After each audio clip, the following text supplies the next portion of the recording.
السلام علیکم ورحمۃ اللہ وبرکاتہ۔ میرے بزرگوں، دوستوں، بھائیوں، بیٹوں، ماؤں، بہنوں اور بیٹیوں، قربانی کے مسائل میں بیان کر رہا تھا۔ اس ویڈیو میں قربانی کے جانور کو ذبح کرنے کے موقع پر کیا پڑھنا چاہیے، کون سی دعا پڑھنی چاہیے اور سنت رسول اللہ اس سلسلے میں کیا ہے وہ میں بیان کرنا چاہتا ہوں۔ تو جانور کو لٹا کر اس کا سر بائیں طرف کریں قبلہ رخ میں، اور ٹانگیں دائیں طرف رکھیں اور ذبح کرنے والے کا رخ قبلے کی طرف ہو، اور گردن میں جو مقررہ جگہ ہے جس جگہ پر جس کو حنجرہ کہتے ہیں، ذبح والا جو مقام ہے اس پر چھری رکھیں اور پہلے بسم اللہ علی ملت رسول اللہ اور منی ومن اہل بیتی کہہ کر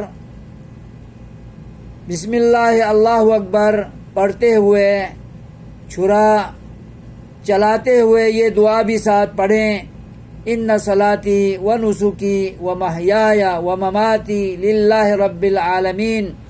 اے اللہ، میری نماز چاہے عید کی نماز ہو چاہے عام نماز ہو، اور میری قربانی، میرے صدقات، میرا جینا مرنا سب اللہ رب العالمین کی رضا کے لیے ہے۔ یہ قربانی تیری راہ میں قربان کر رہا ہوں، تو قبول فرما۔ اس دعا کے ساتھ ساتھ اللہم انی وجہت وجہی للذی فطر السماوات والارض حنیفا وما انا من المشرکین، یہ دعا بھی پڑھ سکتے ہیں اور تکبیرات بھی پڑھ سکتے ہیں: اللہ اکبر اللہ اکبر اللہ اکبر لا الہ الا اللہ واللہ اکبر وللہ الحمد۔ یہ دعائیں پڑھنی چاہیے اور دعائیں پڑھتے ہوئے قربانی کے جانور کو ذبح کرنا چاہیے، اور گھر والے سب قربانی کے جانور ذبح کرتے ہوئے پاس میں اگر ہوں تو بہتر ہے، سب تکبیرات پکاریں، سب دعائیں پڑھیں، اور ذبح کرنے والا بسم اللہ واللہ اکبر کم از کم ایک بار ضرور پڑھے، زیادہ بار بھی پڑھنا چاہے تو پڑھ سکتا ہے۔ اس کو پڑھنے کے ساتھ ساتھ یا پڑھنے کے بعد گلے پر چھری پھیر کر اس قربانی کو اللہ کی درگاہ میں پیش کریں۔ اللہ تبارک و تعالی ہماری نیت اور خلوص کے مطابق، جذبے کے مطابق ہماری قربانی کو قبول فرمائے گا۔